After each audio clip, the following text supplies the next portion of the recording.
Welcome to the Encore Audio Archives YouTube channel. I'm Taper Dave, and this is my channel. I've uploaded hundreds of talks here that I've recorded at meetings in West LA, and I've also recorded conventions starting in 2013. I've got a bunch of those up. And Walt and Mary Murray, the original owners of Encore Audio Archives, started the company in the 80s, and Walt recorded Joe and Charlie's and a bunch of stuff down in Vista, California. My sobriety date is June 20th of 1994.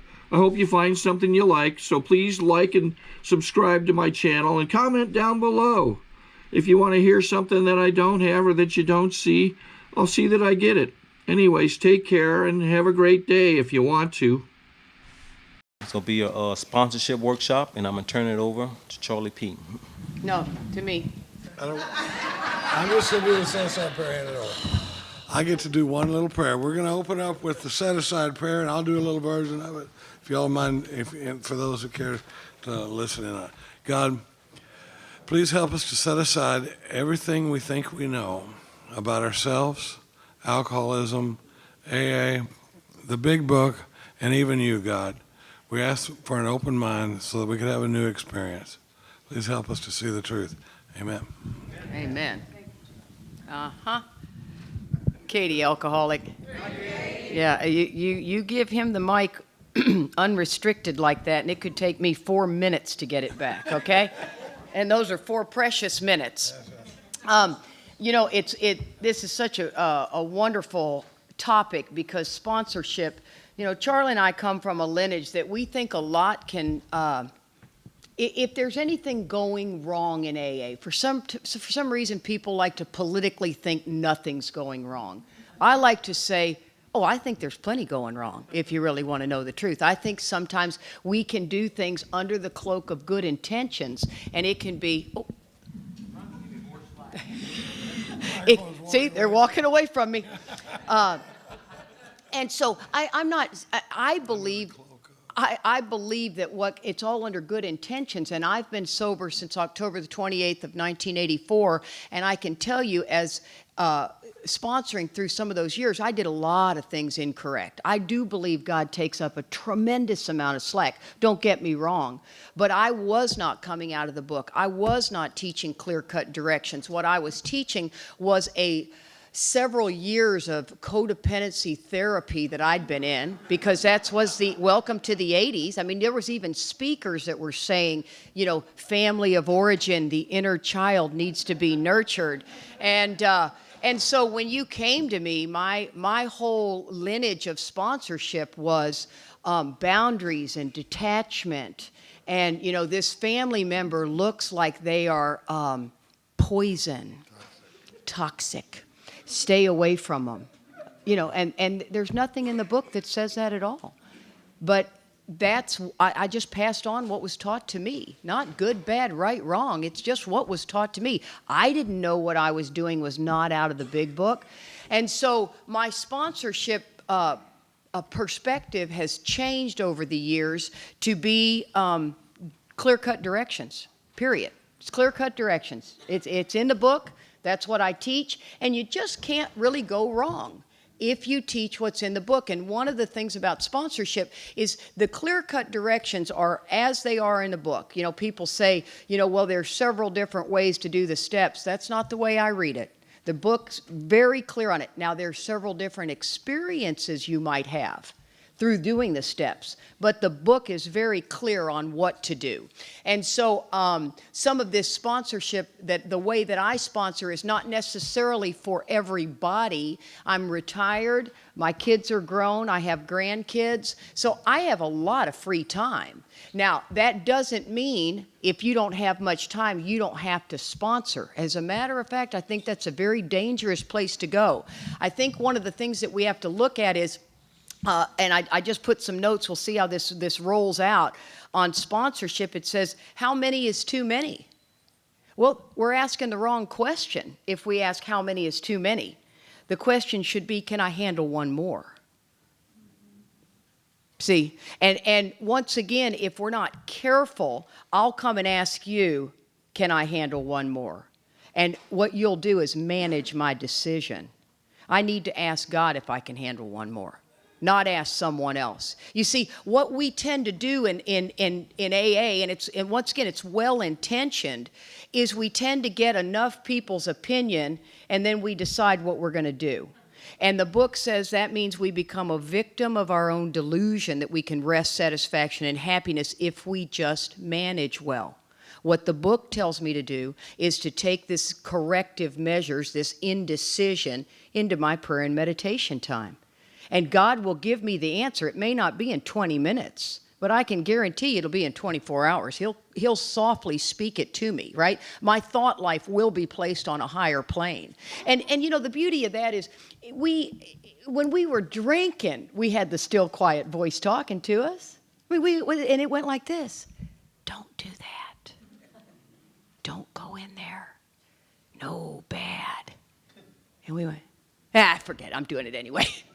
You know, and that's what we did. So the still quiet voice was always talking. I always thought that was my good conscience, right? And that's the still quiet voice. We're just trying to get that louder and louder and louder to speak to me. And so remember, sometimes we're just asking the wrong question. When in fact, it's like, how many is too many? I don't have any idea. It's can I take one more on? And I sponsor a lot of people. I don't think everybody should sponsor as many as I do. But I tell my sponsees, if you're in my lineage, you're going to sponsor 10 people, period. Period. This is not 4.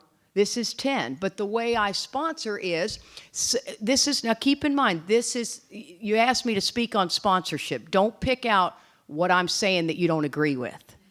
You know how you go, oh, no, see, that's some bullshit. That's some bullshit. And that if you're not careful, what you'll do is you'll walk out of here with the same opinion you walked in with. And that's not what this is about. This is about, you've asked 2 people that are from out of town so we can get on a plane and get out of here as quickly as possible after we share our opinion with you. And but you see what I'm saying? Just try to have, that's what that set-aside prayer was, try to have an open mind on this. And here's the other thing that I encourage you. Glad you could join us, Jesse. And here's the other thing that I encourage you to do is to be very careful to not have an opinion on an experience you haven't had. If you've never sponsored 10 people, don't tell me you don't think you can, because you're just sharing an experience, an opinion on an experience you haven't had. Do it, and then we got something to talk about.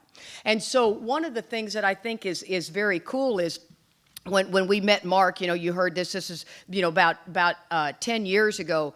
He changed everything. You talk about set aside everything we knew about ourselves and about this program and about God. It was for an amazing experience.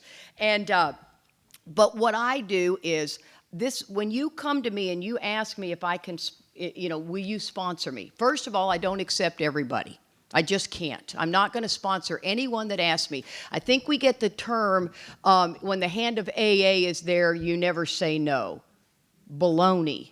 I hope you do say no. But you need to know when to say no, right? I mean, if you know, this whole deal of not saying no is ludicrous to me. If I said yes to everybody that asked me to sponsor them, I would at this point probably be sponsoring somewhere to 400 people. Now, if I'm sponsoring 400 people, do you think I have any time for any of my grandchildren, my children, or my husband? No. You know, I don't even have time for the 400 sponsees. But what I do is if you ask me to sponsor you, and I ask God, nudge me if this person's the person. And if I don't feel the nudge, I'm not sponsoring you. And I'll say, you know what I can do? I can certainly hook you up with somebody that's in my lineage. Let me go ahead and give you 2 gals' names. And then I call the gals and I say, listen, a chick named Mary's going to be calling you. She needs to be sponsored. She needs to be in our lineage. You'll always have access to call me. I mean, I'm a phone call. I can't sponsor you, but I can certainly be a phone call. You need to do a 10-step with me? Give me a buzz. I'm available for that. Do you see what I'm saying? That this is not, I don't like when somebody comes and asks you if you can sponsor them and you say no. Have a good day. To me, you just, you know, this is all about a life or death errand that we're on, right? This is a fatal illness, and you just shut somebody down. I think it's our responsibility to hook them up with somebody, even if it's just to take them through the work. You know, it's not about you becoming my best friend. As a matter of fact, I don't become friends with my sponsees. I find that to be lethal for me. You know, if you and I become best friends, I've lost my perspective, and I don't really like that guy you're dating. He's a pig, okay? And you know what? And all of a sudden, I become the arbiter of your sex life. See, I can't, with my children, I can't have a biased opinion. But with Charlie's children, I can. See, they're not my children. And that's, to me, what ends up happening. Now, once again, this is my way of sponsoring. I'm not the type of sponsor. When you come to me and ask me if I'm going to sponsor you, I ask you a set of questions if you're willing to meet the terms that I have. Because I have a set of terms as a sponsor. This is not for us to figure out if we like each other, if we're going to get along, if we have something in common. I can't do that. This is a life or death situation. Do you believe that? Y'all got to nod your heads just a little bit more. You're kind of looking at me like you're scared. Jesus, this girl is intense. And But, and I'm really fun. I really am fun. But, and my dress is really scooting up back here, man. It's getting all lathered up. And so, but what ends up happening is, I'm sure that sounds great on the tape. Dress is and lathered up. I got a nun's cloak on, little do you know. Okay, so so if you come to me, I sit down and I look at you and I go, so you want me to sponsor you? Yes. Okay. Well, let me give you the terms. I'm going to give you the terms of the deal. And then I'm going to ask you again, are you sure you want me to sponsor you? Because this is what you're coming for. I am not a nurturing sponsor. I am not the one who you're going to call crying and I'm going to let you cry for 15 minutes about a delusion that's not even happening. You know, there's no crying in baseball unless it's a legitimate, someone has died, you know, you've just been diagnosed with something, you're scared to death. But if it's because you broke up with that third boy, we're going to shut it down. We're shutting it down right there because you're going into a delusion. Women are notorious for crying. And don't get me wrong, I'm not a hard ass in that area, but you know what I'm saying. They're going, well then, you know, and then he said that if I do, whoa, back it down. Hold up just a second. You know what I mean? And you play into that, and I'm not being effective at all. You know what I mean? I'm not like, hey, shut it down. I'm like, hold up. A lot of this is a delusion, right? The truth of the matter is you guys had a pretty dandy good fight. Let's start with, you know, talking about how we can walk this dog backwards. And so one of the things in this terms that I set up is, now this is usually somebody that's coming at me with some time, not the brand new guy. Okay, so this guy has got some time, at least a year sober. I tell him, listen, you have to leave the 10th step on my phone. Do nothing till I call you back. See, your 10th step is to call me when you're resentful, dishonest, selfish, or afraid, right? That's the spot check inventory through the day. So I want you to call me when any four of those things come up. Tell me what's going on. Have you asked God to remove it? You're talking to me about it. Have you stepped on anybody's toes and made an amends? Have you turned your thoughts to others? Right? Those are the things you need to do. This is what I need to know. I don't want a check-in phone call. I don't want you call me, go, hey, Katie. Hey, yeah, just checking in. I don't need it. I don't call your AA girlfriend with that. You know what I mean? That's what your AA girlfriend's all about. That's what your fellowship is about. You know, that's the person go, oh my God. I had a fabulous day today. That's not my job. I don't really need to know about that. I need the 10th step call, right? Remember, I'm the vessel to get you connected to the power. If I had sponsees always calling to tell me how great they were doing, what's my job here? To be your cheerleader, to be your life coach? No, I don't want to be either. I'm just merely the vessel. And I am very much about doing that. And that allows me to sponsor a lot of people because I got a couple of sponsees in the room. They know that's the way we operate. I have a meeting at my house on Monday nights where I teach the book. I'm not the sponsor that goes line by line through the book. As a matter of fact, this may rub you the wrong way. I hope the set-aside prayer is working. Is that I think if you take a sponsee, if you were taken through the book line by a sponsor, good for you. But I really don't believe that's the most effective way to sponsor. And the reason I don't think so is because it takes too much time. And I don't know how much time that new guy has before they pick up. And if you're going to go line by line, you're just taking a revolver. And I just don't know. The truth of the matter is the book doesn't say anywhere that you do it line by line. But once again, sometimes we only transmit what was transmitted to us. And so, as I said, under good intentions, we could be doing it in a weaker way than we could be more effective. And so I have a big book meeting at my house on Monday nights for my sponsees and their sponsees and their sponsees. So we have up to about 45 gals, these are local gals, at my house, and I teach the book. So that is more when we go several paragraphs, but it's not a meeting where it's an open discussion meeting. We're not going to open it up for you to share and you to share and you to share. You are invited into my home for me to teach the book the way I understand the book. The majority of the gals here have under 12 years sober. Actually, the majority have 3 years sober, and then there's a sprinkling of 12 years, and I think there's one 18 years in there. So you see what I'm saying is I want them to learn what it is that I have. My message, I believe 100% today that I have a message of depth and weight.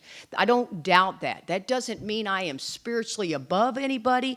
That just means I have 28 years of experience of doing a lot of things the wrong way. You guys with time know what I'm talking about. Oh my God. You want somebody who's done it the wrong way? That'll be your speaker tonight, okay? I've done a ton of things the wrong way. And the beauty behind that is the second half of the third step prayer. Take away my difficulties so that victory over them can bear witness to those I may help. You see, that's drunk or sober. I've done a lot of things in sobriety that were way off the beam, damaged and hurt a lot of people sober. And so that's what I get to share with these guys. So we're constantly, but you can't be leaving yet. Come on. Running them right out of the room. The other thing that I'll do is I do very little FaceTime. You know what I mean? I'm not a sponsor that says, hey, let's meet for coffee. Once again, I sponsor probably around 50 or 60 people. And you can do it, man. You can do it when you're talking, let's get down to it. It's like managing, right? It's like managing an office where you're the manager of 300 people. People say, how do you do that? Well, you get right down to business, right? I'm just right down to business. That's what we're talking about. And so when I sponsor that many people, I tell them, look, you're asking me to sponsor you. You know I sponsor a ton of people. So this is going to eliminate FaceTime. I'm not the sponsor that's going to give you your 30, 60, 90-day chip. I'm not saying there's anything wrong with that. I'm just saying decide what type of sponsor you're going to be. If you're going to be the one that's going to end up being there for every birthday, you're going to remember every birthday and all of that stuff, that will limit the amount of people you can help. I think it's very important to read the line in the book on page, in the very first paragraph in Working with Others. It says, practical experience shows that nothing will so much ensure immunity from drinking as intense work with other alcoholics. And I see a lot of people think that 2 or 3 sponsees is sufficient. I don't see where that's intense. And yet they look at the fact that, well, they're at meetings and they help others and all of that. And I think, yeah, that's all good and groovy. You can definitely justify that. But nothing gets me out of self-centeredness than working with others. And I'm telling you what, when I'm in the bondage of self that is just riddled, I mean, I can't think of anything but this same scenario. I've tried prayer, I've tried meditation, I've written inventory, and this thing is still all over me. The only thing that works is working with others. And it says it works when everything else fails. What's everything else? Working the steps. When all of that still does not get rid of this level of self-centeredness, I can guarantee you that I can go down my list of sponsees and just start calling them back. Hey, so what's up? You left me a 10-step. What's going on? And before you know it, man, I weather that storm and I get through it. I still do the other work, don't get me wrong, but that's been my experience.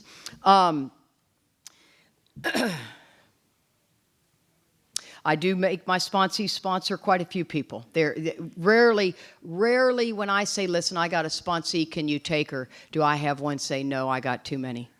Once again, it's can you do one more? And the sponsees, that I can tell you, the sponsees that are kicking butt are doing 10 to 12 sponsees. They're just kicking butt. And you know what? One of them said, I had a girl come up to me and said, I think you sponsor too many people.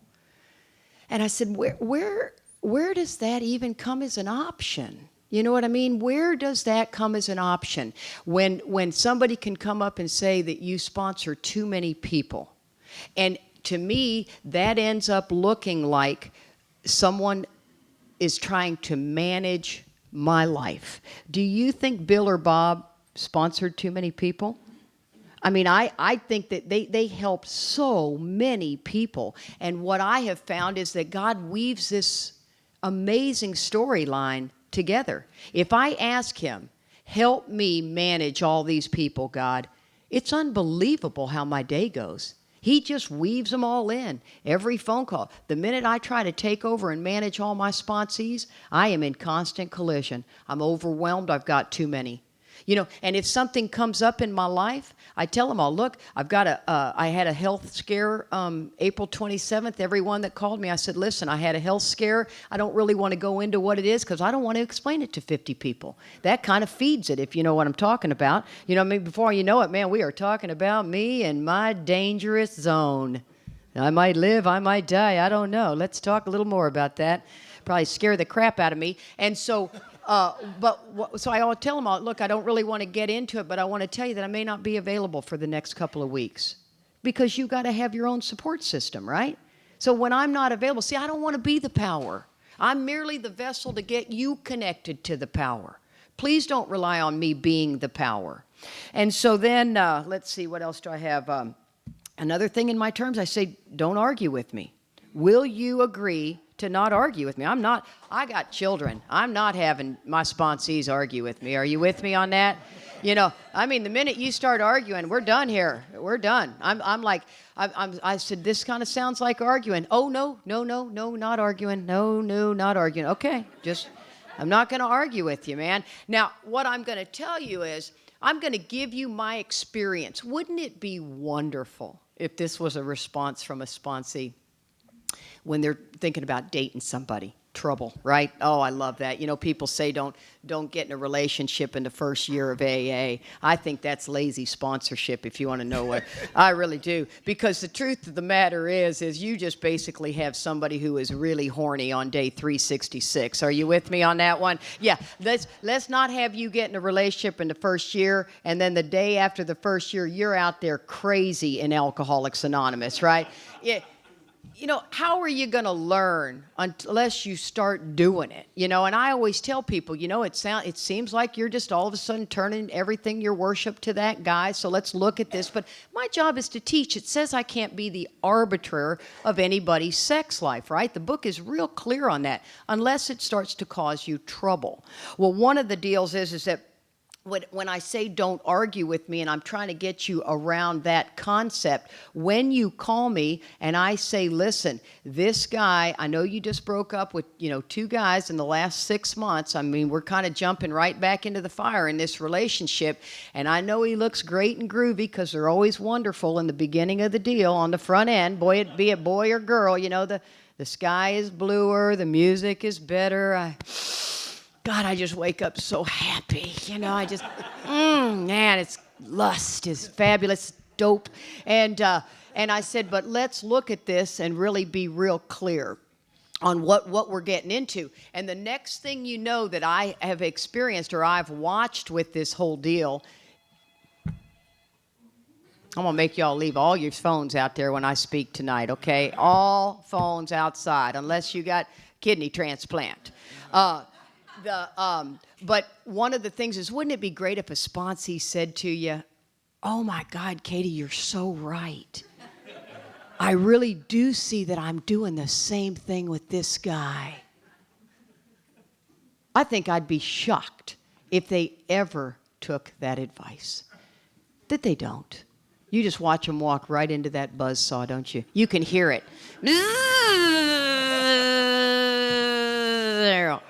And then they come back to you and you pick up the pieces of the relationship, you know, because it's usually a relationship. If it's not a relationship, it's the job. You know, they got the new job, and the job is always God Almighty. It's God's will.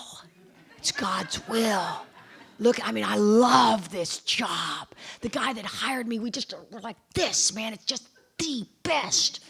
6 months later, God, I can't stand that bitch I work with, man. She drives me crazy. I just can't stand her.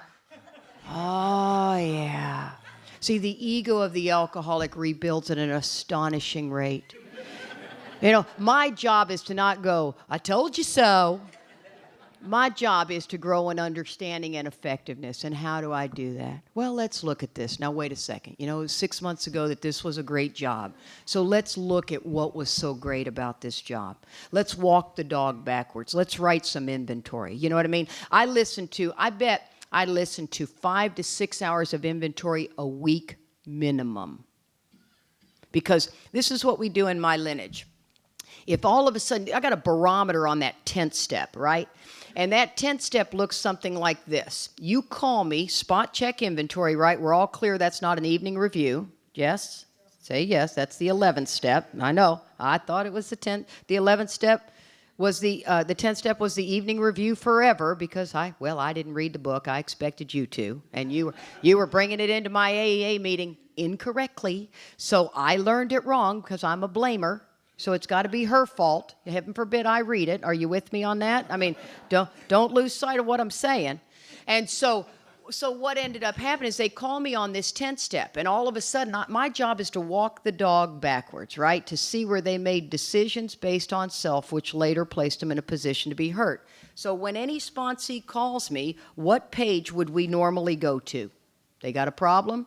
What page would that be on? Well, it's all throughout the book, but the best one is this. Page 61. What usually happens? The show does not come off very well. It's not working. She begins to think life doesn't treat her right. She decides to exert herself more. She becomes on the next occasion still more demanding or gracious.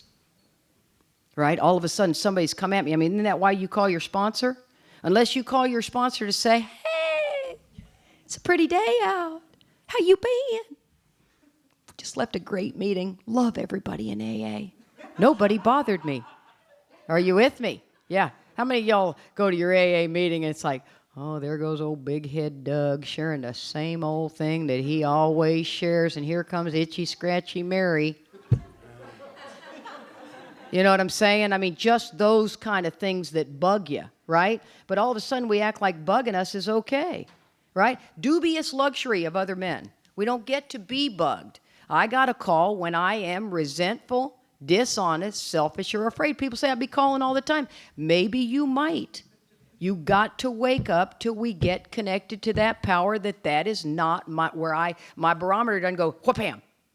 See, I mean, that's been my experience. I'm a lot more on edge when I'm not doing this work. Everybody bothers me. I am constantly restless, irritable, and discontented. The more work I do, the less restless, irritable, and discontented I get. So it says, so what you said, more demanding or gracious, still the play doesn't suit her. Admitting I may be somewhat at fault. I'm sure other people are more to blame. My part. Don't we love that line? I'm looking at my part. I say, honey, it's all your part. Okay? Your troubles are all of your own making. Okay? And so it says, so I become angry, indignant, and self-pity. I cannot believe that person cross-talked at me at the meeting by name. Well, you know what Katie said? That's a bunch of BS. You know, have you ever had that happen? Boy, you talk about your head blow off in an AA meeting is to have somebody cross-talk right at you and disagree and point at you. You go, I'm going to have to kill you. Matter of fact, I'm going to go out there and slice your tires. I'm going to look like I'm going to get coffee, but you're going to have a flat when you get out there. Because I get even, right? That's when I go crazy. I can do that. I always love to look at some of y'all's faces because some of y'all don't think that's funny at all. And it's like, oh, yeah. But that's what my thinking is, right? And so one of the things that I got to be very, very careful about is I get angry, indignant for all I've done for this home group. I show up, I make the coffee, I set up the chairs. Then I got this jerk that decides to come into my meeting, try to take over my meeting. Then I go to self-pity. Nobody sees the trouble I know. Nobody's taken my side. See, what usually happens, the show doesn't come off very well. What's the basic trouble? Is Katie really not a self-seeker even when trying to be kind? It's just trying to be helpful to this home group. Everybody's turned on me. I'll just turn in my key. I'll go eat worms in the corner. Is she really not a victim of her own delusion that she can wrest satisfaction and happiness out of life if she manages well? A lot of people focus on that word rest. Yeah, that means seize by force. But the more powerful line is a victim of my own delusion. See, I'm tricked or duped by my delusion. It's not a disease of denial. It's a disease of delusion. I believe it to be true no matter what. Then it says, isn't it evident to all the rest of the players these are the things she wants, and don't her actions make all of them wish to snatch and retaliate everything they can out of the show? See, I can see self-centeredness so easily in you, absolutely blinded to it myself.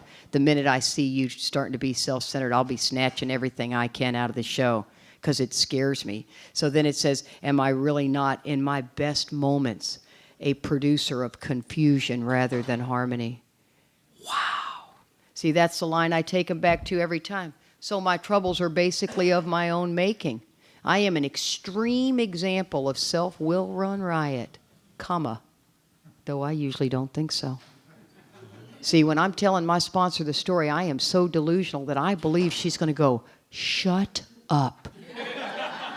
That is what they said to you. I'll go slash their tires.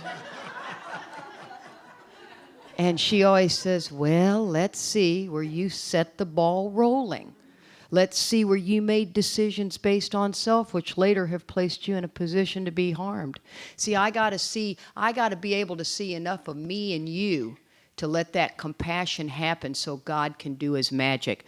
I'll end on this last 30 seconds. So my 10th step, right, the reason they're calling me is if I get the freedom by talking to my sponsor, done deal. As a matter of fact, it's gone. I'm not even thinking about that person or anything.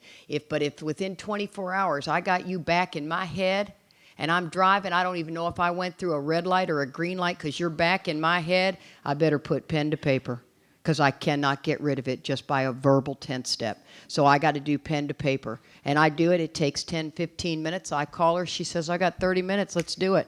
Let's start.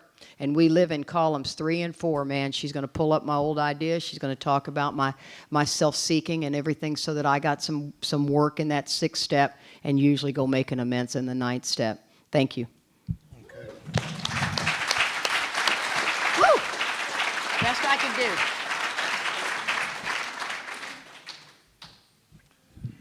I'm Charlie Parker. I'm alcoholic.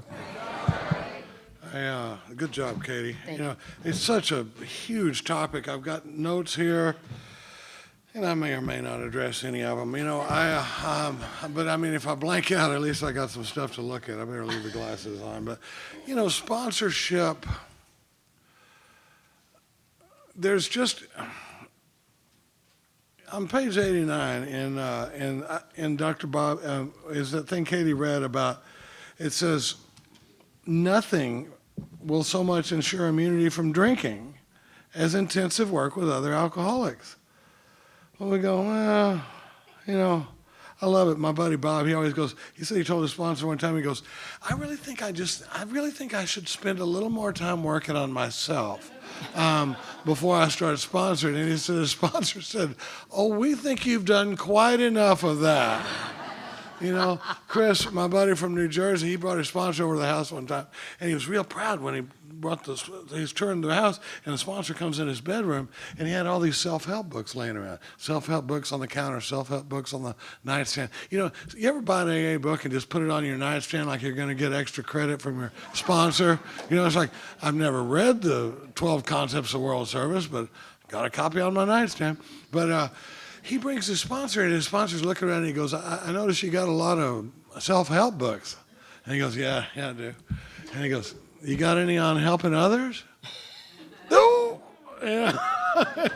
And it's like, no, this thing about when it says works when other activities fail, I mean, it works when it works when praying fails. It works when calling my sponsor fails. It works when going to a meeting fails. It works when, meditation fails. I always say, if I break up with my girlfriend, and I don't know if y'all were at my talk this morning, but Katie and I have a 20-year history as best friends before we were ever a couple, and we've been a couple for 10 years, and it's a great story, but she got to witness a lot of these relationships and breakups and all that stuff, and I didn't care what she thought, because she was like my kid sister. The more I bugged her, the more I liked it, I mean, it was like, turns out that whole pulling the pigtails thing doesn't work out real good in a relationship, but she would watch all these breakups. I'm telling you, if I break up, I'm Mr. Boy Meets Girl on AA campus, and I have a lot of history with it. If I break up with the girl and she's sitting across from at the 5:30 meeting with Swinging Richard, and don't tell me I need to just turn it over, or slogan slinging is not going to get the job done at that point. You can't say, well, just acceptance is the key, Charlie. Or let go. Because when I'm blocked, I'm not. Those things aren't available to me. And it says working with others will work when other activities fail. Going and getting a new guy, and oh my God, the stories we can tell are a lot of our friends. But Carl talks about picking that guy up, and he's driving around with this new guy, and they're going from meeting to meeting because he just broke up with a girlfriend. And he said the guy's laying out this horrible life story and everything that's going on with him. And the guy would finish, and he'd go, "You know what else she said?" I mean, but at the end of the deal, he's out of himself. Well, sponsoring people. That book on page 29 says, further on, clear-cut directions are given showing how we recover. There's a lot to be said for, I read a thing earlier in my talk where it says, but the ex-problem drinker who has found our solution, who is properly armed with the facts about himself. There's a lot going on in that sentence, and my job is to be properly armed with the facts about myself. In the doctor's opinion, it says the message which can interest and hold these people must have depth and weight. Slogan slinging won't work for a guy like me, but my job now as in recovery and is going to be properly armed with the facts about myself. That's what I'm trying to do. I'm trying to learn. The 10th step says we have entered the world of the spirit. Our next function, and it's weird, I use the dictionary a lot. I looked up function, and for function it says expected duty. Is that weird? That the definition, so it says our next function, our next expected duty is to grow in understanding and effectiveness. That's what we're always talking about, is how can I be more understanding? What's going to be the most effective approach to this? There's a place in the book where it says, how would you want to be approached if the tables were turned? Because sometimes if I just slam somebody, they don't always go, thank you so much. I've been looking at this all wrong the whole time. But in sponsoring people, it's so easy. It's funny. The things that give us the most joy, the most happiness, the things you hear speakers all over the world get up and talk about, the most dramatic parts of their stories, are the things that we'll talk ourselves out of. The amends process.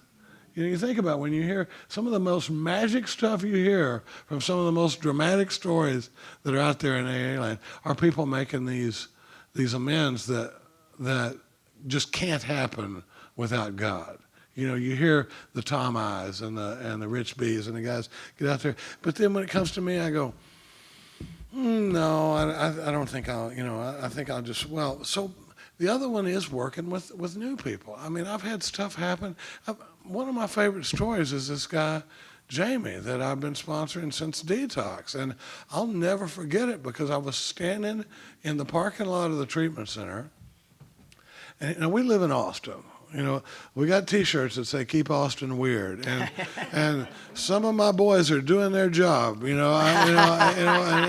I'm standing there at the treatment center one time, and I'm sponsoring one guy. I'd gone out to see him, and he had told this guy, and I look over, and you know that look, and here he comes, and he's wearing these baggy basketball shorts, big sneakers. He's kind of pigeon-toed. He's got ink on every inch of skin that you can see. He's got dreadlocks past his butt and a ring in his nose. And I'm sitting there going, oh, please, God. He's coming at me. And the funny thing about it is, on my own power, this guy's become one of my greatest soldiers. If I could tell you, I can't tell you without crying some of the stories that I've seen in working with this guy. This guy, I love this guy, and I've watched him go from being a hopeless, just like I was, a hopeless alcoholic that had no shot, to a guy that's living a life of joy and happiness and carrying the message all the time. I watched him go turn himself in to the Mount Olive Police Department in New Jersey because he had warrants out for his arrest. I'm going to try to get through this. And he stood there and he told me the only reason that, he goes, I don't think they're going to put me in jail, but if they do, it's because there's somebody in that jail that I'm the only one that they can hear the message from. I promise you one thing, that's not the power of Jamie or the power of Charlie Parker working in that guy's life. When Katie talks about being privileged enough to be the vessel to get somebody connected to this power, I don't know why I would want to talk myself out of that, but when I'm doing that, it's a job that I take pretty seriously. Why is that thing not lit up? There's my bed. Okay, so these are just timers we're using, but because we're going to try to leave room for a little question and answer at the end.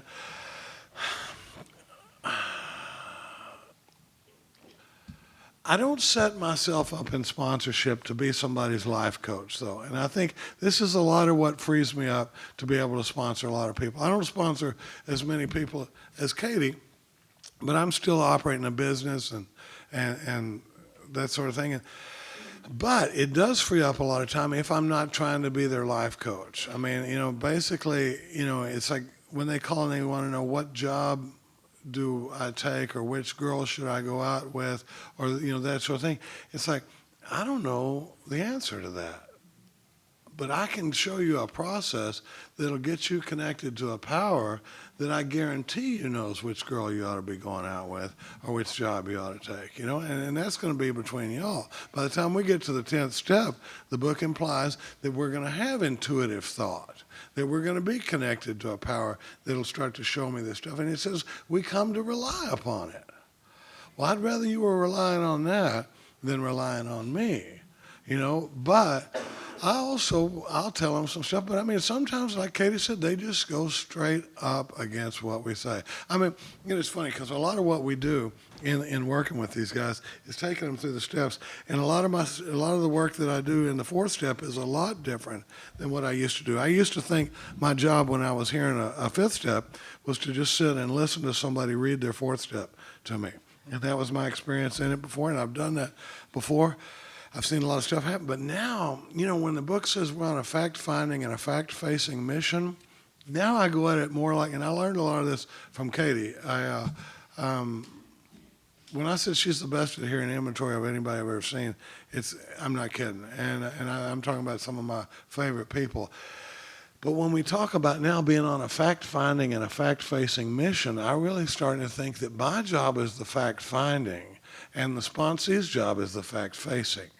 Because they're not always going to be able to see this from an entirely different angle. And there's a prayer that falls between the 3rd column and the 4th column in the inventory. I call it the sick man prayer. But there are some exercises in that and prayers in that 4th step that I missed for a long time. The writing stuff is powerful, but those prayer exercises where I'm asking God to show me the compassion that I would grant somebody that's sick just like I am. Now we got 2 people that are suffering from the same condition, and I don't have time to go into the 4th step, but I'm constantly trying to show things to them from an entirely different angle.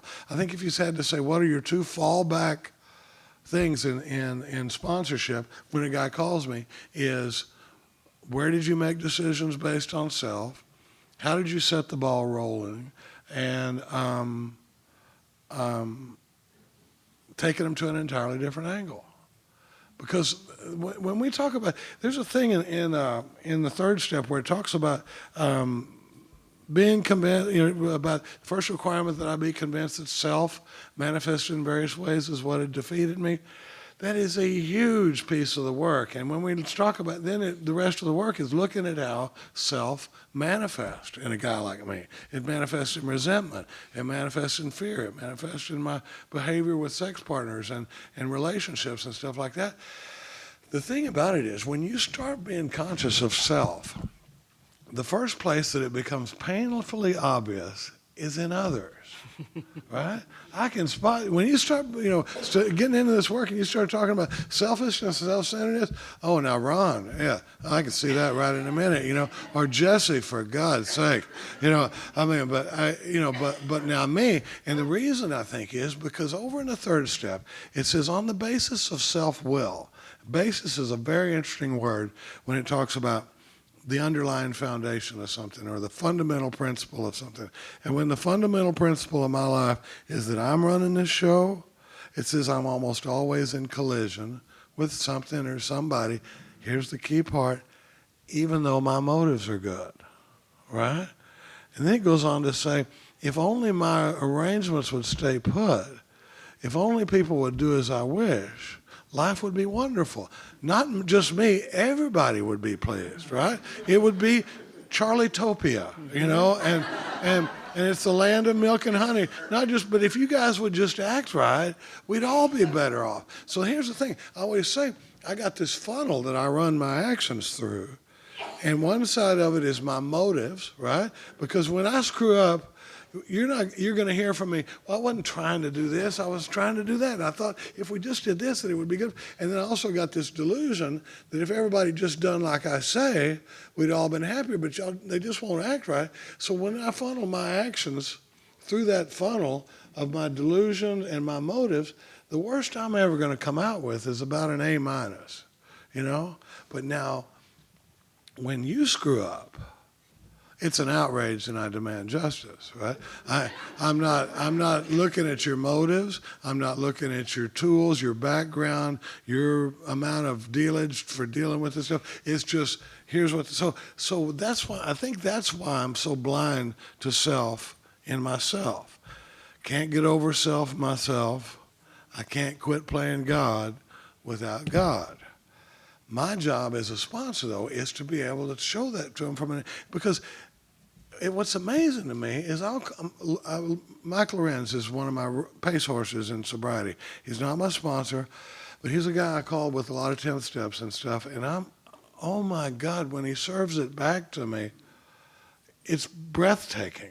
When I'll tell him my take on something, here's a beef I'm having with somebody or whatever it is, and when he shows me the selfishness, and now I'm pointing this stuff out all day to my sponsees, well, here's where this and here's where that, and then I call and we'll be talking and he'll lay it on me and I go, oh my God, I am blinded to selfishness and self-centeredness in so a lot of times my job when a sponsee calls me is taking them, where'd you set the ball rolling, and this thing about helping them see it from an entirely different angle. When you talk about swallowing and digesting large chunks of truth about yourself, it's ugly, man. And when we talk about dishonesty, Mark Houston was the one that told me one time, because I said, Mark, when I'm doing the evening review, I'm getting a little nervous about it. Because every night it says, were you resentful? Were you frightened? Were you this and that? And then it says, were you dishonest? No. Tomorrow, were you dishonest? No. Were you dishonest? No, because I don't just straight up lie to anybody anymore, right? He goes, well, Charlie, there's 3 forms of dishonesty. And I said, what? He goes, there's lying. There's lying by omission. Uh-oh. All right? And they said, then there's delusion. And delusion's where I'm lying to myself.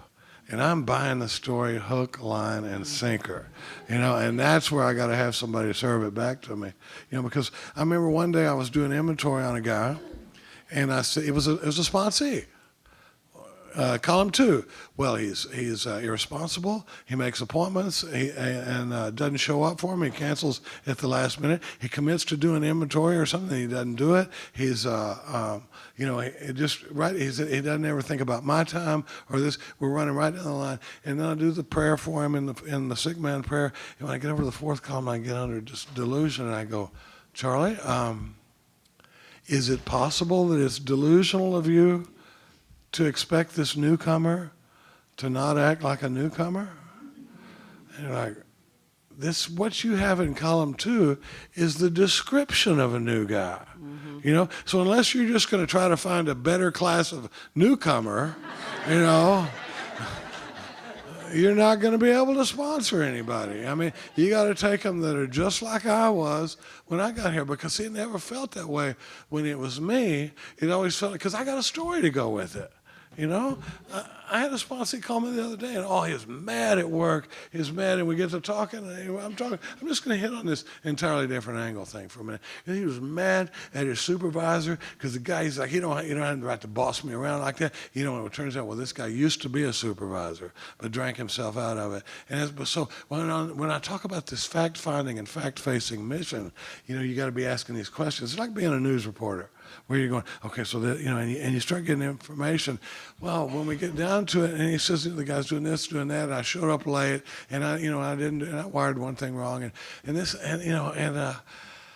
but I said, so you're asking this guy to compromise the position that he took with the company. The company has hired him and is paying him to run these jobs, and you want him to overlook the shortcuts that you're taking in this deal, so that you'll be happy, but at the expense of his integrity. And I said, so if I got this straight, let me make sure I got this right. You're mad at your supervisor for supervising you. And those, whether you just go, I see when you say it like that, it's just ugly. But I got to tell you, if I got a sponsor, and I call him and I say, and I start talking about Katie, and he starts talking about Katie, I'm a dead man. I cannot have somebody that's going to take my side, ever. I've got to have somebody that has taken me to what was your part in it, where did you set the ball rolling, how did you make decisions based on self, that later placed you in a position to be harmed, every time. Because one time it happened, I called the sponsor, and I was griping about Katie, and this was in a rough patch of our relationship, and he goes, well, I already told you you're a better man than me. I couldn't put up with that for a minute. I went, I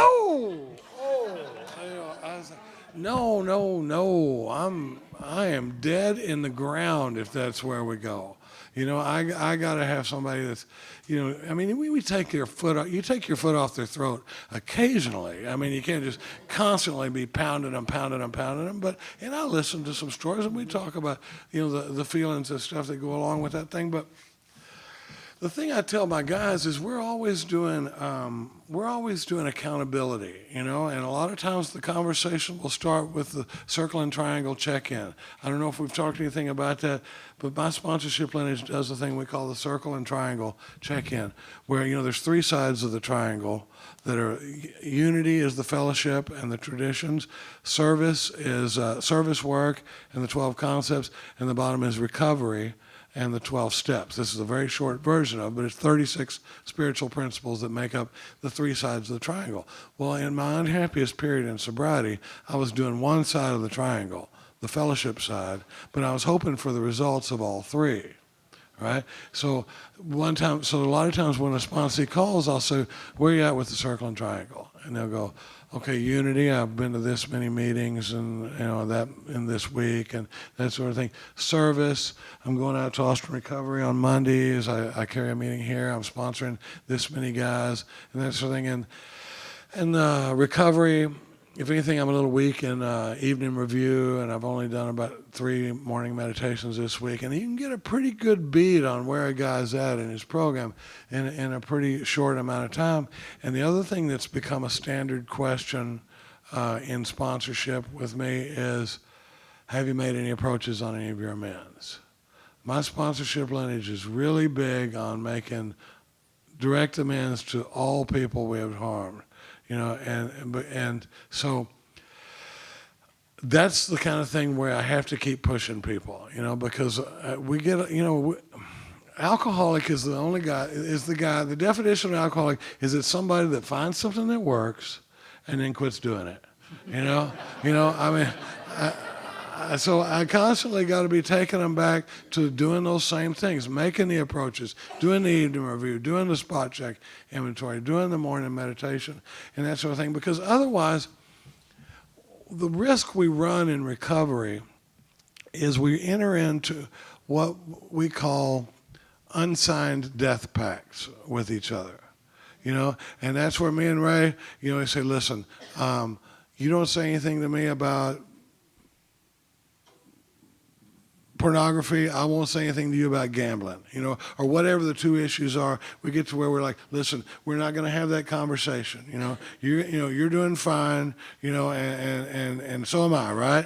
And then and before long, we're not calling each other on anything. I'm not saying I run up to everybody at the AA club and point out the things I think they're doing wrong, but if I have spiritual consent with somebody, if Ray and I have established spiritual consent to the point where I'm saying, listen, I'm giving you permission to call me on any behavior you see me doing, whether it hurts my feelings or not, then we're going to be having those conversations. Because I had one of my sponsees one time take me aside and he goes, Charlie, you're starting to look like a guy that's running the show a little bit again. Seemed like you got a short fuse and and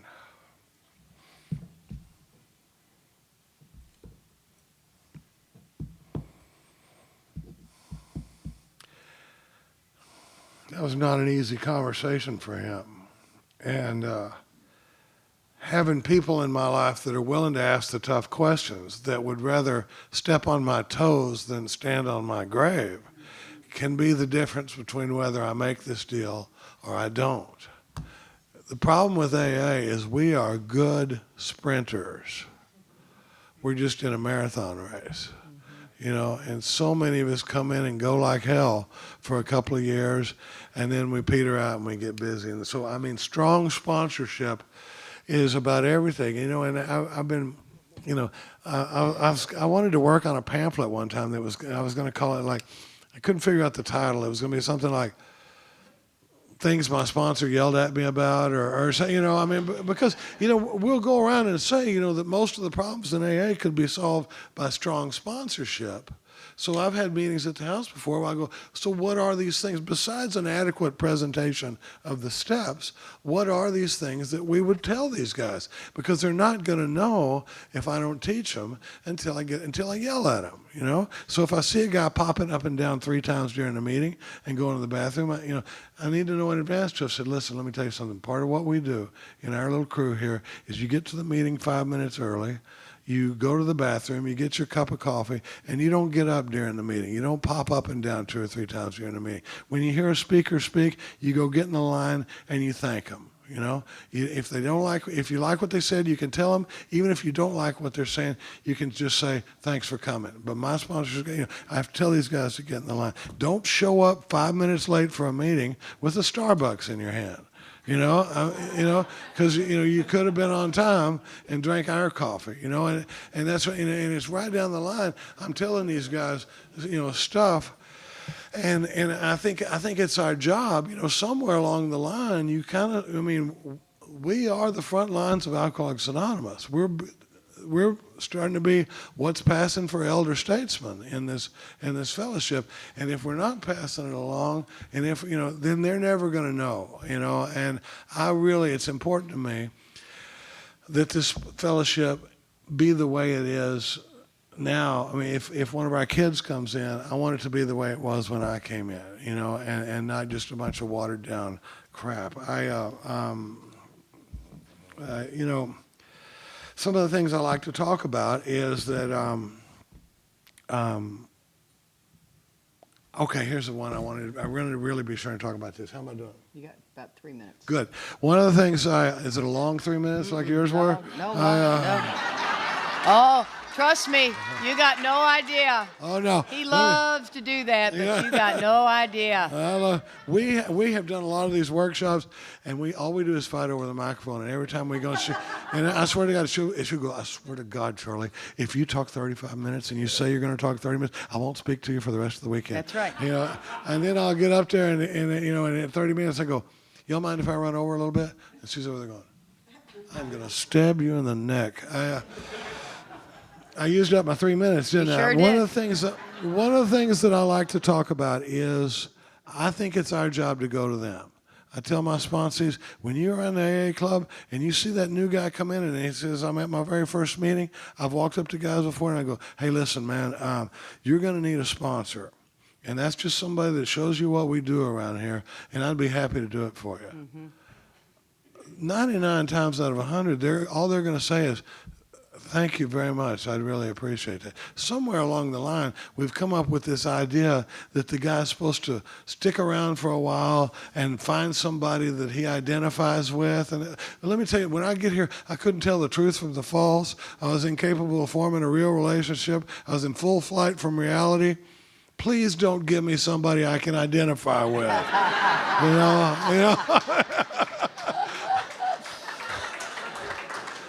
I need somebody that can give me an adequate presentation of these steps. And so sometimes you can save that guy's life by going up to him and saying, I'll be happy to sponsor you, and here's what we're going to do. And you go sit down and give him a first step experience, get him in the book, get him in the work, and it's a wonderful thing to get to be a part of. I mean, the new guy, it's way too important of a decision to leave up to the new guy. The new guy can't find the bathroom, How's he going to pick it? So, I mean, there's little things like that. But I will say this, don't wait till you're perfect at this stuff. I said this in my talk to start doing it. God doesn't pick the qualified. He qualifies the picked. If you start doing this work, I guarantee you this book will take on a new depth, and the work will take on. You study this book, you start having conversations with other people about what do you do when they say this, and I got a guy that's doing that, and that sort of thing. And all of a sudden this book starts coming alive, and you start going, wow, this would have been perfect to say there, or this is when I go to this piece, and this is when I go to that piece. And I mean, this book will go 500 feet deep if you're rolling with it. And sponsoring guys is one of the high points of my life, and I would like to say though that I was at a conference 2 weeks ago, and this guy said, well, when somebody asks me to sponsor them, the only answer is I'd be honored, and it made me feel a little guilty because that's not my only answer. Sometimes, like Katie was saying, when a guy comes to me, I go, look, dude, I'm not taking this for granted at all. I know what an important occasion it is for you to be willing to come up to me and ask me to sponsor you. And I'm honored by the deal, and I would love to be a part of it. But on the same hand, it would be awful for me to tell you that I have the time to be available to sponsor you when I don't. And I don't want you, trying to make phone calls to your sponsor, and I'm off in New Orleans or Alabama or wherever it is, but I don't leave them twisting in the wind. I'll say, I'm going to hook you up with Jesse, and I know Jesse can take you through the work because I took him through the work myself. I've seen him have the experience. I know he's not going to do a bunch of slogan slinging, and that way, like that. And that way, because when I'm sponsoring guys, I'm training sponsors. I don't sponsor guys that don't sponsor. And as we're taking guys through the work, it's always about how would I present this, to the next guy down the road. That's the way this deal rolls. That's the way it started. That's the way it still rolls today. Thank you. Very good. You stayed on task, but you did throw me under the bus. Not that bad. Did you guys want to do question and answer? We got about 10 minutes. But you got to be quick on your questions. Sometimes they can get lengthy with us, Yes, sir.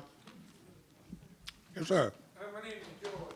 Do I need to tell you I'm great for alcoholism? No, but I do want to say one thing. If we're going to do Q&A, and you're going to ask a question, it's very important to ask the question, right? I don't need to hear the story leading up to it, or here's where I came from. If you got a question, come with it, and we can cover some ground here. Go, George. Okay, often accused of using my literature too much. Is there such a reality? The question was, is he gets accused of using the literature too much. You know, once again, I think that's if somebody said that to me, I would just say, well, you know what, we sponsor differently. That's all I know to do is use the literature. You know, I mean, I wouldn't even get in an argument with someone that brought that line to me because I'm going to walk away pretty unhappy. You know. Yes, ma'am. My name's Jennifer. I'm an alcoholic. The question is, what is your take on the 10-step buddy deal? Yeah, I don't have any problem with that. you gotta say the question. The question was, what do you think about the 10th step buddy deal? And if you're saying what I think you are, you're talking about having people that I do 10 steps with? That is a key part of my crew. Is that I got a guy about 20, I don't know how many guys I sponsor, but somebody said, how many guys do you sponsor? And I said about half of them. I mean, there's because half of them I don't know. I'm not sure if I'm still sponsoring them or not, but a lot of what we'll do though is I'll say, listen. If you can't get me and you got a 10-step, call Jesse, call Todd, call Chad, call Jay, call, and because we're supposed to be, the whole message of our crew is one voice, one message. We should all be, bringing the same thing. So if you can't get with me, call Ray, I mean, call me back if if one of my other sponsees is coming out of left field, then that'll be the topic of the next meeting. But is that what you meant by 10-step buddies? Mm-hmm. I don't think a 10-step always has to be with your sponsor. Mm-hmm. It says talk to somebody else about it. She has a question. Yes, ma'am. Now this is a loaded question. You got to say the question. The question is, when do you start sponsoring? And I had a sponsor call me one time, and he goes, I was at the meeting today, and they said you can't sponsor till you have a year. And I said, well, okay, two things. I said, that's their group conscience, and we don't want to fly in the face of their group conscience. If they're saying, then that's the deal there. But what does the step say? And the step says, having had a spiritual awakening, as the result of these steps, we try to carry this message to other alcoholics. And so I said, let me ask you a question. Have you had a spiritual awakening as a result of these steps? And he said, absolutely. And I said, do you think it's possible that there was anybody in that noon meeting today that has over a year that has not had a spiritual awakening as the result of these steps? And he goes, well, probably. And I go, probably about half of them, but I was like, so in my book, if you've had a spiritual awakening but also the other thing I'll tell you is, in my mind, if somebody has had a spiritual awakening as the result of these steps, they know it, for one thing, and the other is you don't have to press that guy into carrying the message. When this thing has lit a fire under you, you can't stop that guy from carrying the message. The main thing is to have your own experience and then be sure that's what we're carrying forward. Mm-hmm. Then you have a question? I'm Chase. I'm alcoholic from Houston. Chase. I heard a guy in Houston one time say that his sponsorship success rate was 100%. He has never picked up a drink while sponsoring. What do y'all think of that? Well, so, in the book it says, rarely do they tell the truth. That might be his experience. That's not mine. You know what I mean? You're saying he's never taken a drink. The sponsor. Oh, I thought you were saying the sponsee. Well, the question then is, I had it all wrong. So the sponsor has never taken the drink, doing the work with others. I've seen people take AA as a theory, do a ton of 12-step work and drink. I can't be the one I can tell you that nothing so much will ensure immunity as intense work with others. But AA can also be a theory. I've seen some of the most amazing people in AA that I admired like crazy, and it had become theory. See, the ego of the alcoholic rebuilds at an astonishing rate. I've got to have people in my corner that say, I am scared for you. I am starting to see your ego come back. And behind that podium, behind all the people you sponsor, it is becoming theory. And it's worrying me. So, the answer to that question is yes and no. Each person's a little bit different. And I think it can be very, very dangerous if I don't have somebody, more than one person that is watching me. I got a sponsor, but I got, several people watching me to be sure that I haven't gotten off the beam. I will say I'm not comfortable saying, it seems to me terribly self-centered to say, I'm staying sober. I am very much want these guys to stay sober. And our book says our very lives as problem drinkers depends upon our constant thought of others and how we can help meet their needs. To me, I understand the theory on that on one side, but on the other side, I've heard people say, like, I don't care whether this guy gets sober or not. It's keeping me sober. I don't think that's the spirit or the philosophy of our book. I very much care whether this guy stays sober or not. But I wanted, I don't know how much time we got left, but I did. We're at 108. You have exactly 7 minutes. I don't know if we'll go that long, but Okay, you're taking too much time. Next question. Ron had a question. Oh, my God. There we go. Big city. Hey, Henry. Once told that I don't get anybody sober, I don't get anybody drunk. I don't have much power. What is your opinion on it? Question is, I don't get anybody sober. I don't get anybody drunk. You and we've all been sober about the same amount of time. There's a lot of things in AA that we say that are cute little one-liners. And I think there's so much, going back to your statement, what the literature tells me, we are beyond human aid. But I also have a message of depth and weight, and I can help when no one else can. So I must go in there as a doctor would in surgery and say, I might be able to save your life. Now, I'm not the one doing it. I'm merely the vessel to get you connected to the power. So can I be effective and really help this guy when no one else was able to get the message to this guy? I believe so. But it wasn't me. It was God working through me. And so, and not, once again, Big City and I came through I'd have drank with him. Let me tell you, I've already decided I'd have been in the van with him, but there'd been no hanky-panky. I just want you to know that. But he'd have been one of my buddies that I'd played with. But one of the things that I like is that we get these one-liners, things like, you hit your knees in the morning, you ask God to keep you sober, and you hit your knees at night, and you thank Him for staying sober. That's all great and groovy, but that's not what the book says. Matter of fact, you're supposed to be doing a whole lot more than that. But that's not a bad beginning for the new guy just to start with. But that won't touch me at 3 years sober. I need way more depth than that. I got to do what the book's telling me. So back to your thing, man. Anybody want to argue with the literature thing? I just won't even argue with you. I got experience that'll prove that incorrect. So that's what I think happens too in that statement is yeah, I know I can't do it, but by God, I'm the best person on the firing line to be watching your back, man. We got Ron has had his hand up here from. When you're working with guys and you get to the 8th and 9th step, can you elaborate a little bit about encouraging them to go ahead and actually do that work? He said, when you get to the 8th and 9th step, how do you encourage them to do that? I will say my experience in sponsorship is we tend to transmit what was transmitted to us unless a new message comes along. And the other thing that I would say is that my experience has been, if I'm weak in the amends, I'm going to be weak in my sponsorship in the amends, because I don't want to be a phony. I don't want to be the guy that's going, take my advice, I'm not using it.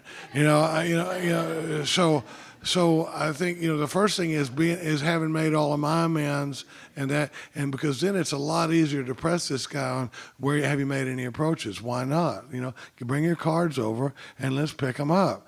And because and it's all driven by the first step experience. Mark used to tie everything back to the first step experience, and he'd say the reason we talk so much about step one is because, do you really think this amends process has anything to do with whether or not you stay sober? Right? Or do you think this is just something we do around the AA meetings? Has it come down? So a lot of times I'm not asking the right questions, because has it come down to where I have two choices: die an alcoholic death, live life on spiritual terms. You know, am I at that turning point? Are those my choices? When we talk about turning statements into questions, those are the kind of statements we're working with. Is this your situation? And if that's the case, why aren't you making approaches on your amends? You know, and I'm sorry, honey, I want to say one more thing. We won't be able to answer your question. You know, when you do the inventory process and you go home to do the hour in the fifth, right? We're moving pretty quick. I'm laying you out on 1 and 2. I'm talking about 3 the next day. I'm laying you out on the inventory. You got 1 week to do the inventory because I'm telling you when that needs to be done, not you. You got 1 week. You're meeting me Saturday at 2. There's no backing out, right? That's the other part of my terms.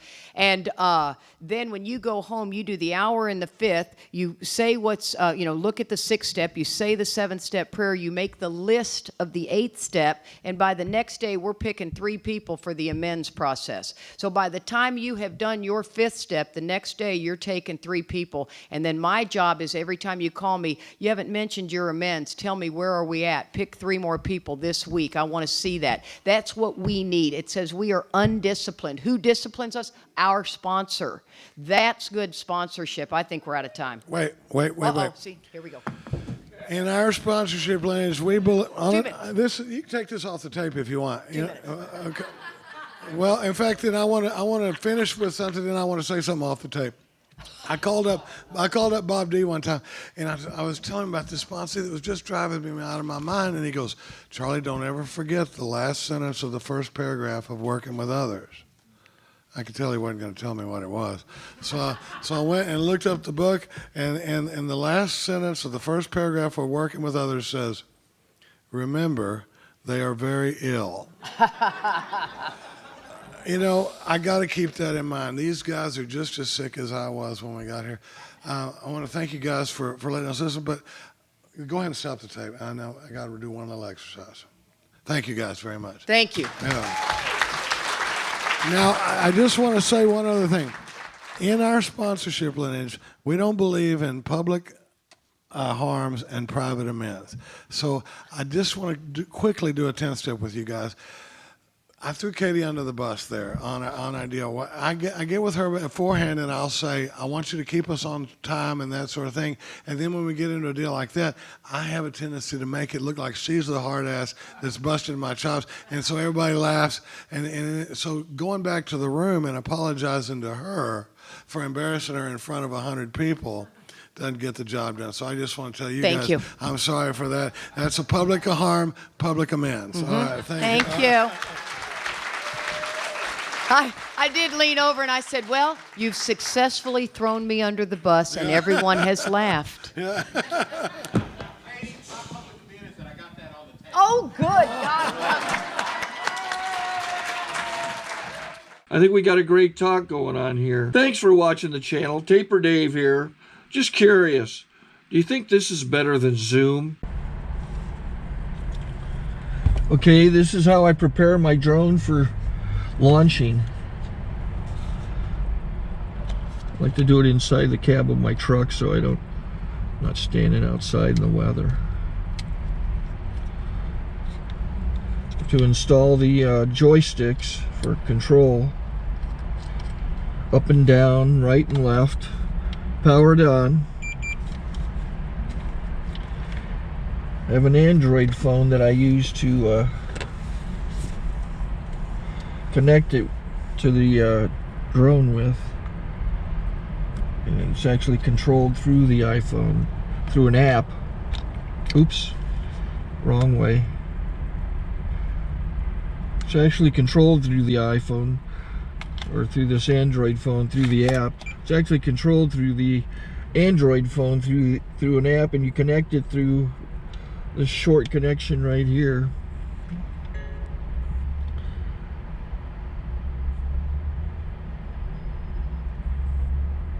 Remote control connected. Remote control's connected. So I pull out the drone. I have to extend the legs. Long legs extended first, then the short legs. Remove the gimbal protector.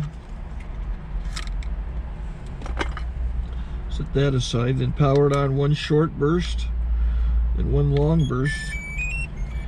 I lay it down.